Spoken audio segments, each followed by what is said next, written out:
कल ना मेरे एक फ्रेंड का फ़ोन आया, वो बोली कि ना तेरी चपाती बहुत अच्छी होती है, तू कैसे करती है। मैंने उसको बोला कि तू कैसे करती है वो पहले मुझे बता, फिर मैं बताती हूँ तुझे।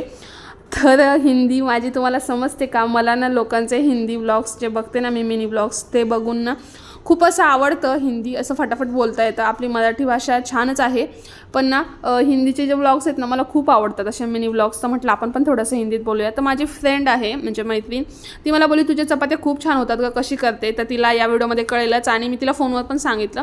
तर जेव्हा आपण कणिक भिजवतो ना तेव्हा कणिक भिजवून अशी घट्टसर मळायची आणि झाकण ठेवायचं किंवा एखादं पातेलं ठेवून तिला भिजू द्यायचं 15 मिनटं. छान भिजल्यावरती मऊसूत होते आणि चपात्या पण छान होतात. गोळा करून घ्यायचा, गोळा लाटून घ्यायचा 20%, तेल लावून घडी घालून घ्यायची, परत पिठामध्ये बुडवून आपण चपाती लाटून घ्यायची. काठाला चपाती बारीक करायची, मध्ये थोडीशी जाड राहिली तर चालेल. गोल चपाती लाटून घेतली, तवा छान तापला होता आणि तव्यावरती छान अशी चपाती भाजून घेतली. 70 ते 80% चपाती इथे फुगलेले आहे आणि हे आमचे शेतगहू आहे त्यामुळे चपात्या छानच होतात. तुम्ही लोकवान गहू वापरा तर त्याच्या चपात्या खूप छान होतात. भेटू नेक्स्ट व्हिडिओमध्ये. बाय.